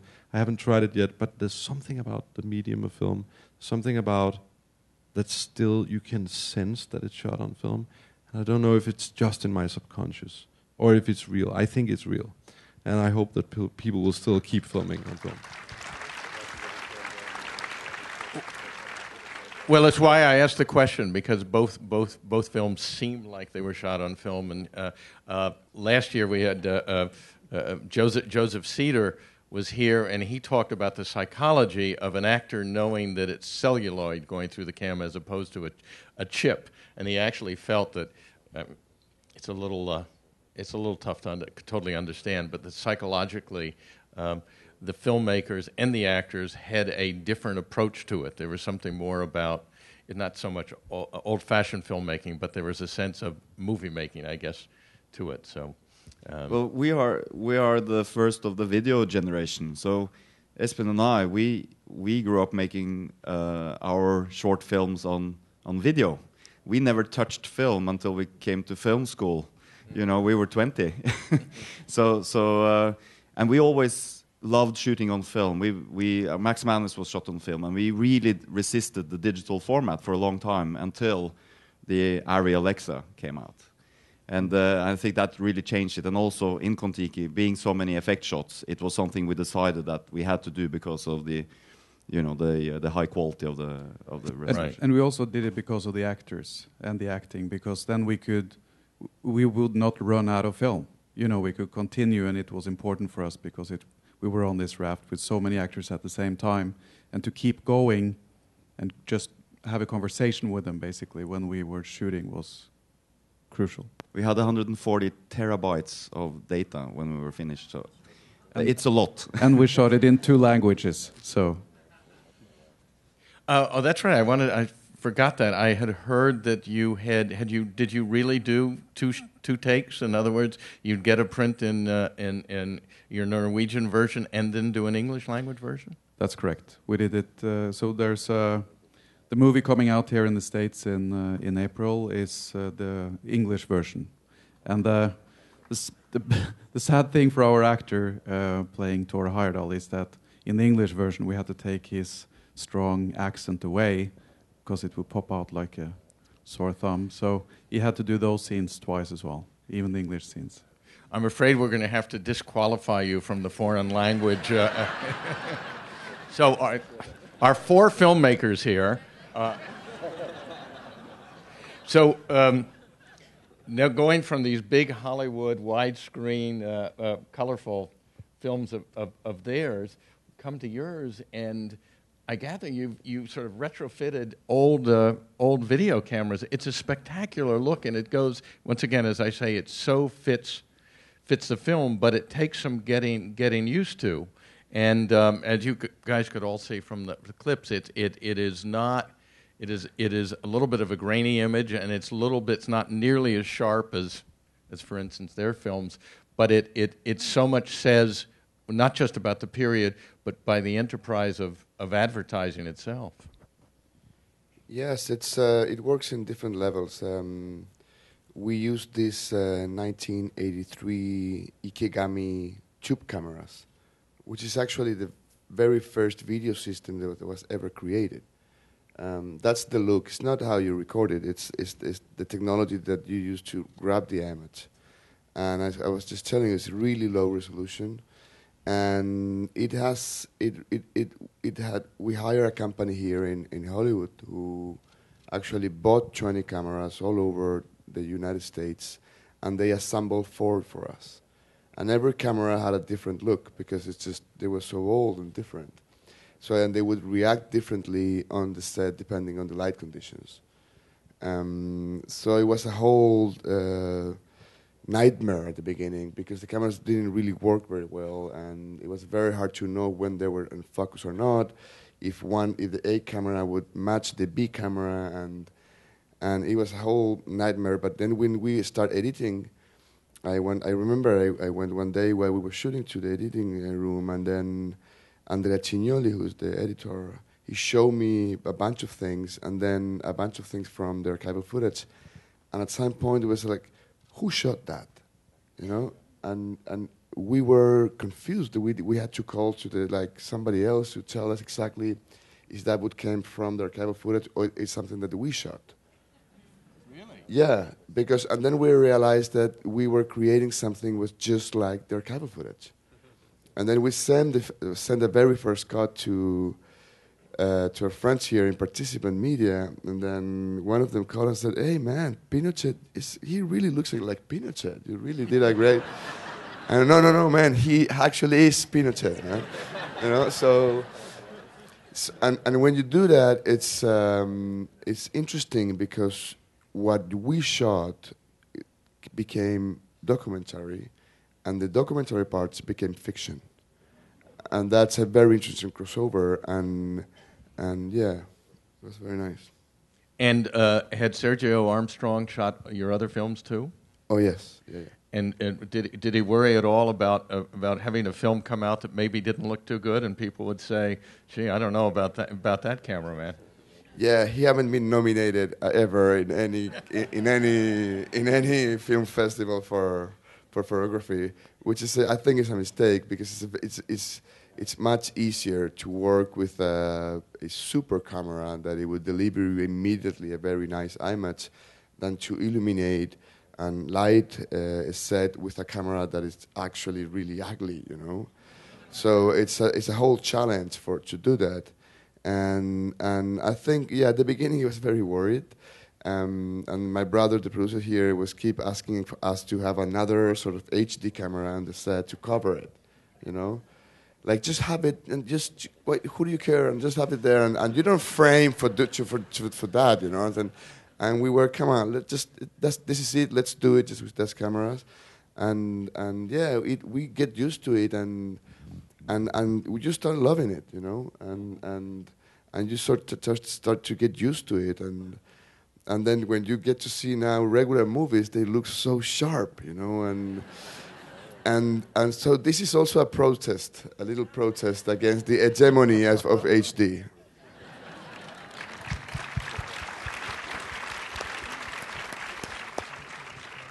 By the way, your brother sounds like a very good producer. I would have said the same thing, just in case. Yeah. It's sort of like struggling to do a black and white film, and every producer, every studio executive said, that's great, that's very artistic. Make sure you have it in color also. Kim, what about you?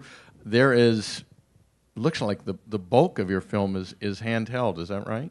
Yeah, we shot the film with the Alexa, and we benefited from this. There were always these tires burning in Kinshasa, and always fires going around. So we had this beautiful, constant yellowish smoke all over, which was a great light filter. We had just the right amount of sun on our actors, but it was filtered. So that was really great. And it's the third film I do with Nicholas, who won the Golden Frog this year with this film at Kamerimage in Poland.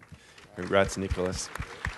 And I call Nicholas, we're like 5-year-olds on the set. We're really, really like basic humor. We do this silly jokes, and I call him Jello Joints, because I don't know how he does it. He just runs around with the camera completely fearless. He always has these grips, and he would run backwards knowing there's a staircase, and he would still just go running backwards and hope that his grips would catch him when he's about to trip, you know. So that's how fearless he is. So I'm really grateful for his courage.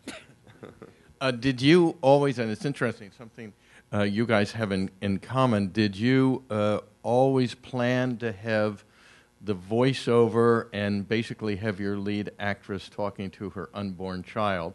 In your particular case, you have your lead actress talking to her 2 children who she will never see again. Was that something you had from the very beginning? Did you arrive at that later? The actual premise of the script was actually that inner voice, and I had read accounts of ex-child soldiers who wrote, you know, small biographies, like 3 paragraphs in reinsertion programs, and I saw like very touching things, like we weren't allowed to cry, so we had to learn to let the tears leak from inside, or I hope that I'll be able to love my baby when he gets out, because he was a product of rape, from her shoulders. So all of these things were the basis of the narration. What is eerie is that before leaving Kinshasa, we worked for 2 weeks with Rachel trying to do the voiceover because her French got like really better as the filming went on, and it wasn't yet on par with something that people could clearly understand, but it was the basis of like the soul of the character through that voiceover was there on tape. And we found actually in Montreal a Rwandese girl who went through the genocide in '93, and it's her voice on the screen. And I guess it's just her natural, inner voice of what she's been through that is projected in the audio. Actually, speaking of her, I felt after I saw your film that for a long time I thought it must have been two actresses, because she starts as such a young girl, and then when she becomes pregnant, and she's a full woman at the end of the film. Not so much just an aging process, but just what this character has been through in the course of the film. I was convinced that it was two sisters. Well, there's something I must say that pragmatically, it's something really. We decided to shoot the film chronologically, and we didn't show the script to the actors. I would reveal elements from the story as we filmed, and they were directed improvisations. Although all the scenes and the dialogues were written, we still went to an improvisation process. And there was a craft service, right? And Rachel didn't eat that much before the set, and she gets pregnant in the movie, and she eats a lot of fufu during the set. She actually gained like 15 or 20 pounds during the film, which was perfect, best special effects ever. True De Niro. I wanted to ask you also, did you always plan to have the voiceover? Because you use it considerably. I mean, it works beautifully, but was that an afterthought? No, that was not. That was actually planned, and it's got to do with the fact that we know that Queen Caroline did write a lot of letters, and she had a very clear and very strong voice as well. So that was planned from the beginning. Michael, I recognize sort of aesthetically your mise en scène from your films, from your previous films, and yet in Amour I see a juxtaposition between wide shots or wide medium shots and close-ups, and you play entire scenes, almost all sometimes, in almost wide shots, conversation. There's one scene, I think the first scene with Isabelle Huppert, that is played in rather conventional filmmaking would have us go in at some point and do a close-up or a two-shot or over the shoulder, and it works so perfectly. It gives us a sense of almost estrangement and a little bit of fear throughout it. And I believe it's the first shot of the film, which is of our two lead characters at a recital, and the shot is several minutes long, and it's of a huge audience, just like you here,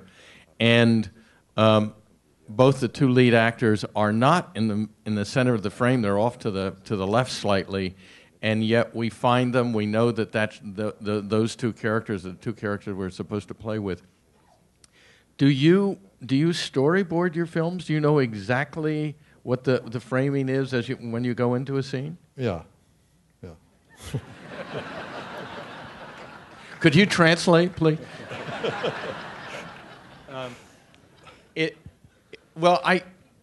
I just, for the life of me, the confidence of how you direct a film and of seeing some shots and knowing, as I say, once again, it's nothing more than pure confidence that you know that we are going to stay with that scene, with those characters, and we don't need added information. In fact, it's almost an interruption to cut to a close-up. Obviously, the close-ups in the film, but they're used so sparingly.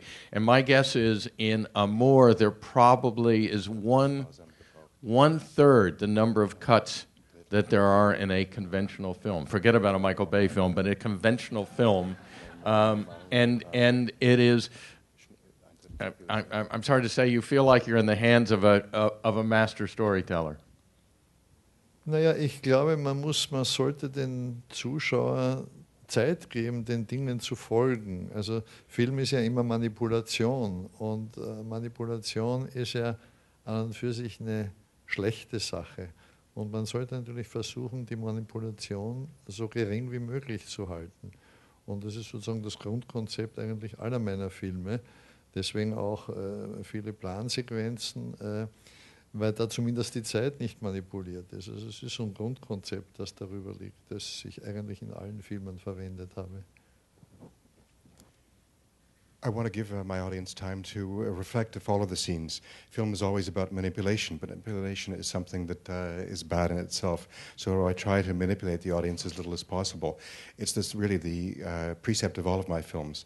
That it's the reason why in so many films I use single shot scenes. I want to give the audience time.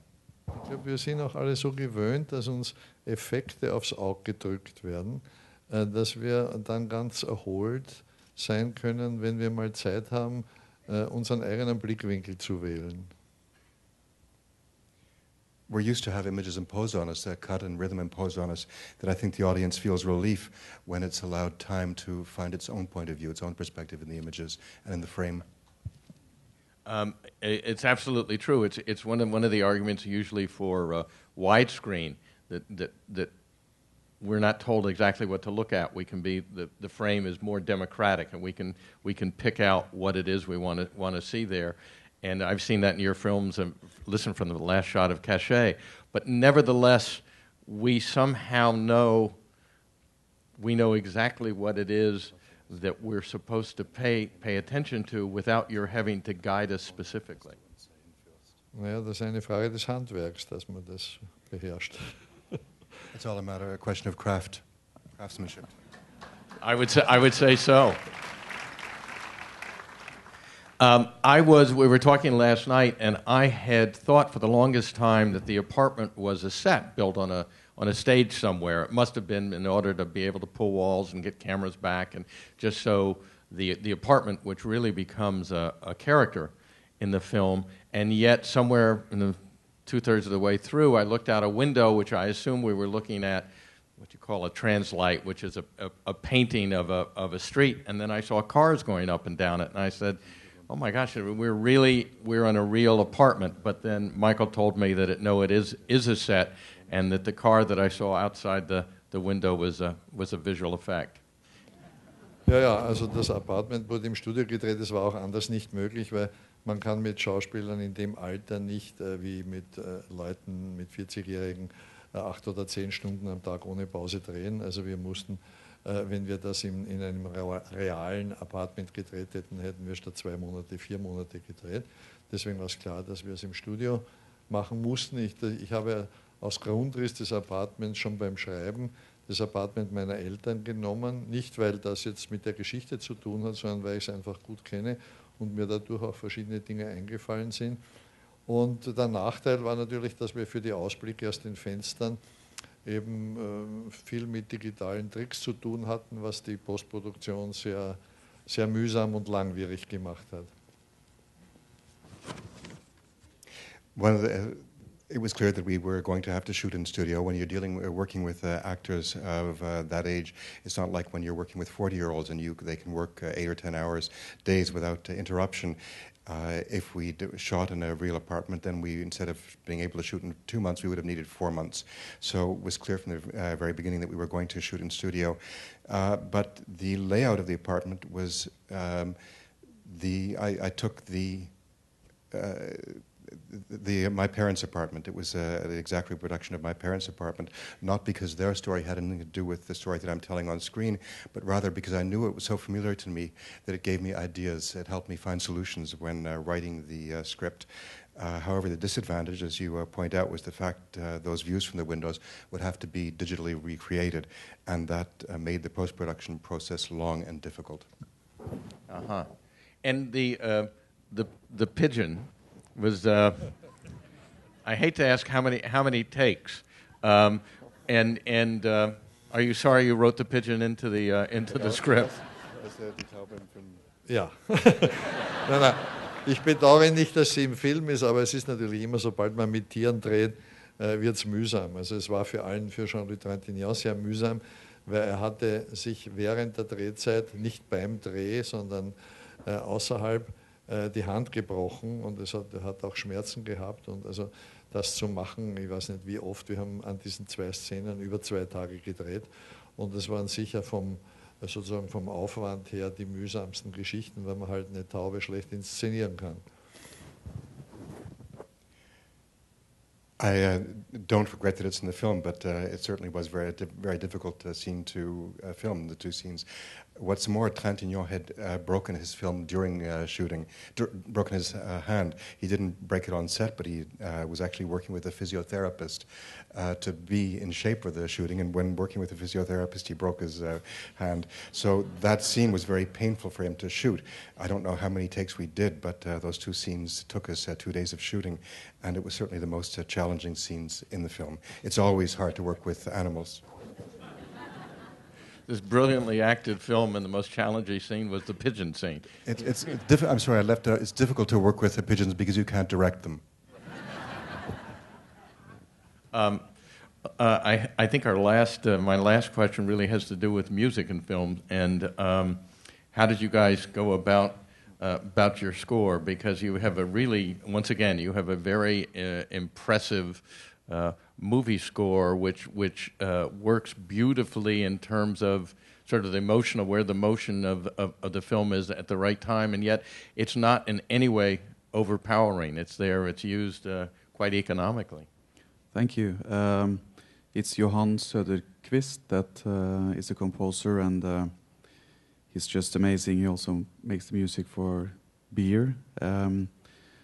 We wanted to sort of find the sound of Tiki. That was very important for us because that's what Thor believes in, and he has this faith that everything is going to work out. So we wanted to have that spirituality in the music, and what Söderqvist found was this Swedish jazz musician that actually plays conchs.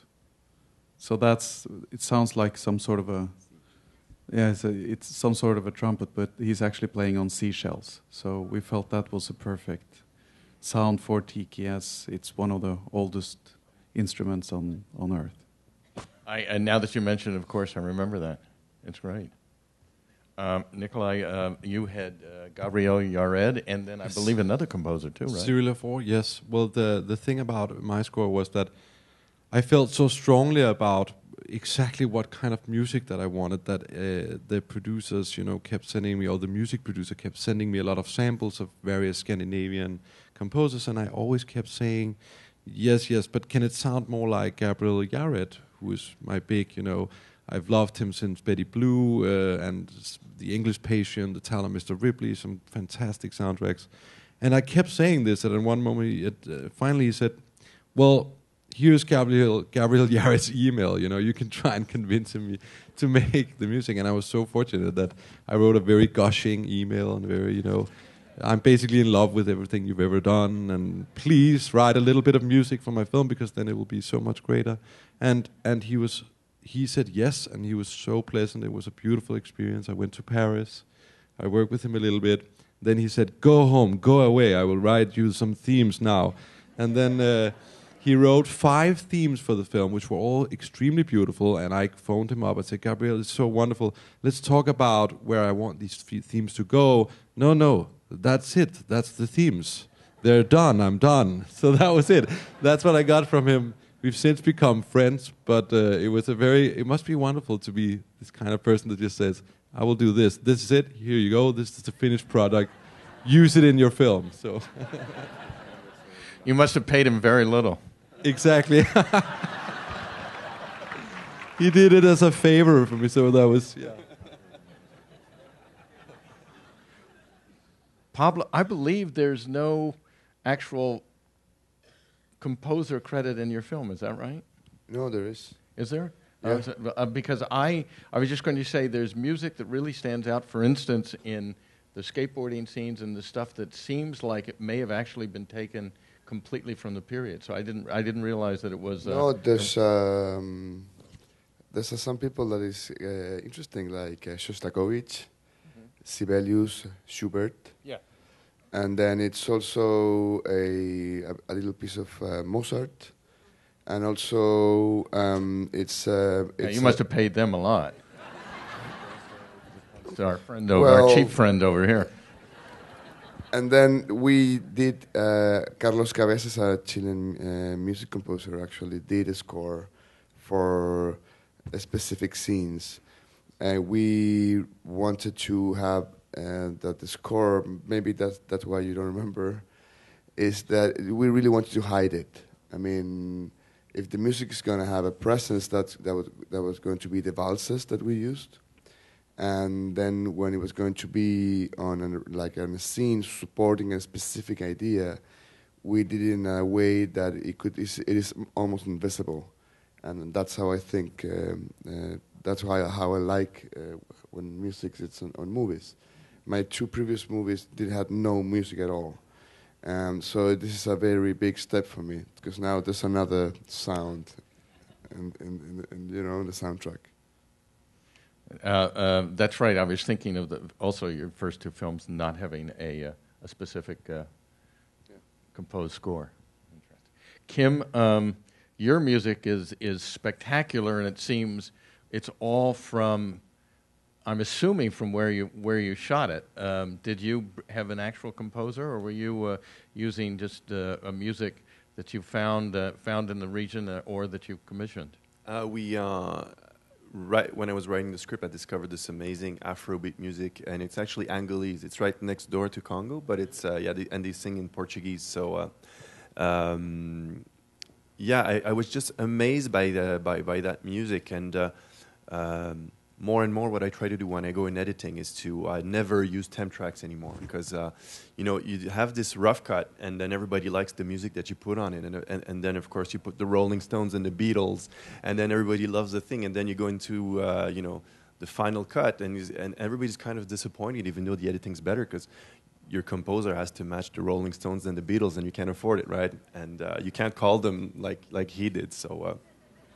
So yeah, I just asked if I found this amazing music from the 70s, and I really asked to check before going in editing if we could get the rights to that music, and the record label was really, really helpful.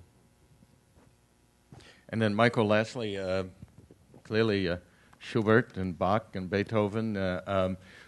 Do you know what your film is going to sound like while you're shooting it or before you shoot it, or is it arrived at later? Ja, das habe ich schon beim Schreiben, war das mir klar, dass diese Musikstücke kommen. Yes, even while writing the script, I knew which music I would take.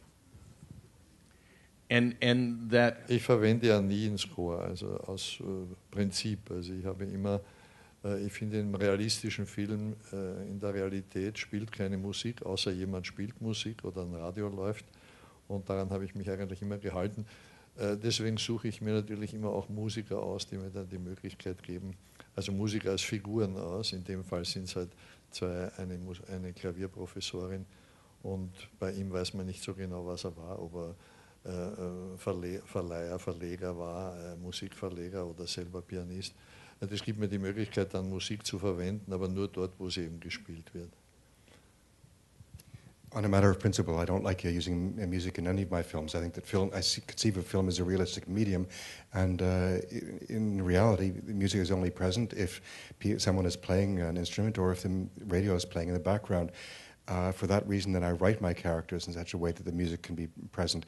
In this film, one of my Emmanuel plays a piano teacher, and we're not sure exactly what Jean-Louis is. Perhaps a music producer, perhaps working for a record company, but that allowed me to bring the music in. However, only when the music is being played by someone on a screen or when a CD is being played. Well, Amour is playing throughout the city right now. We have your film opens, Warwick opens, is it March 1st? March 1st in LA, it's on the March 8th. Yeah. No opened about a week ago, is that right? In the U.S. And your film, when did it open in the U.S.? It opened in November, I think. It's still out. So. That's what I was going to say. And Kon-Tiki, the non-English version opens when? 19th of April. So those of you who haven't seen these films, or the ones that are now available, or the ones that are coming up, I can't tell you enough what you will be missing if you miss them. And thank you all very much.